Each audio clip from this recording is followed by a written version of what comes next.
What is sin? The word itself can feel heavy, even outdated. For many, it conjures up a list of impossible rules or dramatic mistakes. But is that all sin is? Just breaking rules? Or is there something deeper? The real question isn't just what we do wrong, but why. To understand sin, we have to go back, way back, to the beginning. Before rules, before shame, before brokenness. In Eden, the first humans lived in perfect harmony with their Creator. There was no fear, no hiding, just trust and love. But even in paradise, a question lingered. Would they trust God? Adam and Eve had everything with only one boundary, a loving guideline, not a harsh rule. Sin begins not with a mistake, but with a relationship and a choice about trust. So let's set aside our modern ideas and step into that ancient garden. Let's listen to the conversation near a certain tree. In that moment, we find the root of every struggle we face today, the answer to the question that haunts us all. What is sin? It's a story that begins with a whisper in a garden, a whisper that still echoes in our hearts. Sin isn't just about actions.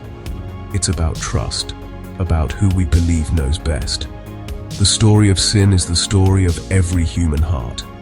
It's the story of a choice that changed everything. And it's a story that still matters, right here, right now. Let's find out why.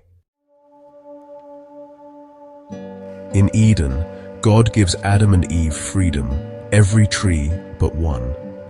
The serpent twists God's words, planting doubt. Eve reaches for the fruit. Adam joins her, and trust is broken. The choice wasn't about fruit, but trust. Who defines good and evil? Eden's story is ours. Will we trust the giver, or reach for the throne ourselves? Sin's story begins with a simple choice we still face every day. Before we dive deeper, if you're finding value in this journey, take a moment to like this video. It helps more people discover these stories. Share your thoughts in the comments below. What stands out to you so far? And if you haven't already, hit subscribe and ring the bell so you don't miss the next chapter. Sharing, commenting, and subscribing helps us grow this community together. Now, let's continue our exploration. When Adam and Eve ate the fruit, their trust in God shattered. It wasn't about the fruit, it was about the choice to trust themselves over God.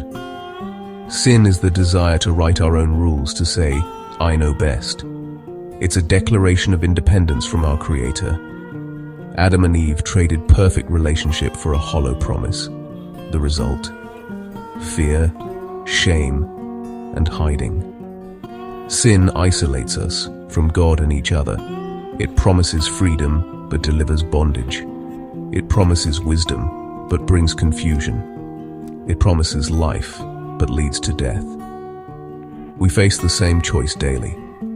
Trust God, or trust ourselves. Every act of self-rule is eating from that same tree. The ancient whisper still calls, be your own God. But the path of self-rule always leads to hiding in the shadows. Sin's essence is self on the throne, and that throne was never meant for us. Only God can truly rule our hearts. Sin is a matter of the heart, a question of worship. Who sits on the throne of your life? God or you? Adam and Eve chose self-rule, a desire that lives in all of us. We see it in every act of rebellion, big or small. God's boundaries are loving, meant to protect, not punish. When we choose our own way, we reject His wisdom and love. Sin is not just a mistake, it's a betrayal of relationship. It's saying, I don't trust you, God. Every sin flows from this choice, my way or God's way. The heart of sin is self at the center, but God's way leads to life, joy, and true freedom. The choice is simple, but profound. Who will you trust? The story continues with Cain and Abel, Adam and Eve's sons. Both bring offerings to God, but only Abel's is accepted. Why? Abel's gift comes from trust. He gives his best, acknowledging his need for grace. Cain's offering is self-reliant, saying, "Look what I've done." God warns Cain. Sin is crouching at your door. It desires to have you, but you must rule over it. Cain ignores the warning, lets jealousy rule, and kills his brother. The difference isn't the gift, but the heart. Trust leads to acceptance. Self-reliance leads to destruction. Sin is always waiting, ready to pounce when we trust ourselves over God. The story of Cain and Abel is a warning. Self-rule destroys, but trust brings life. God invites us to trust Him, not our own efforts.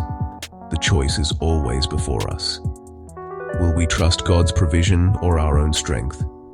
Sin's power is broken only by trust.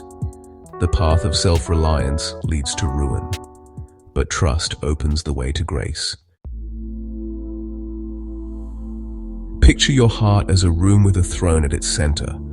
That throne was made for God alone.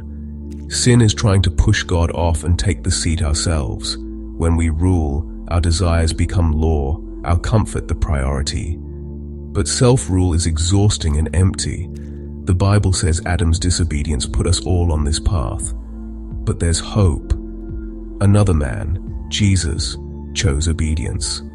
Where Adam's self-rule brought sin, Jesus' surrender brings righteousness. In another garden, a new choice was made. Jesus, facing agony, chose God's will over his own. He showed us the way back to true relationship. The throne of your heart is meant for God. When He rules, there is peace and purpose. Sin is dethroning God. Salvation is letting Him reign again. The choice is yours. Humanity's story is a tale of two gardens. In Eden, Adam chose self over God, bringing sin and death. In Gethsemane, Jesus faced agony, yet chose, "Not my will, but yours." Adam's test was in comfort. Jesus was in suffering. Adam reached for a throne. Jesus knelt in surrender. Adam's disobedience separated us from God. Jesus' obedience opened the way back. The contrast is clear.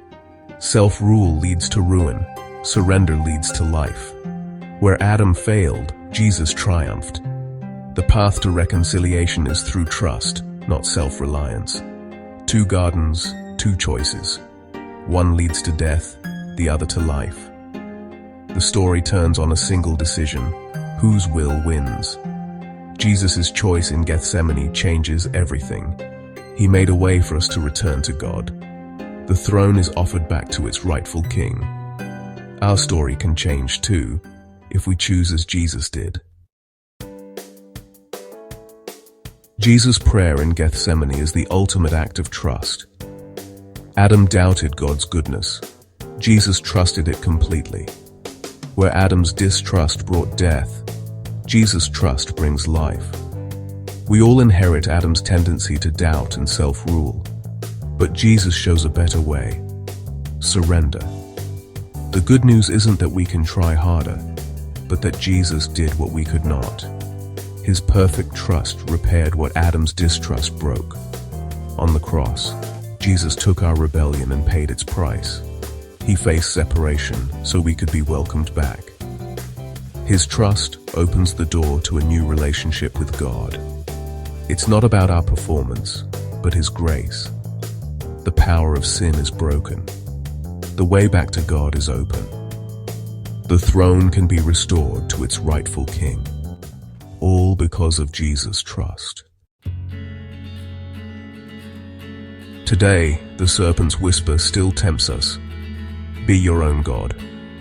Every day we face our own choices. Trust God or trust ourselves. The struggle is real, but hope remains. Jesus forged the path of trust for us.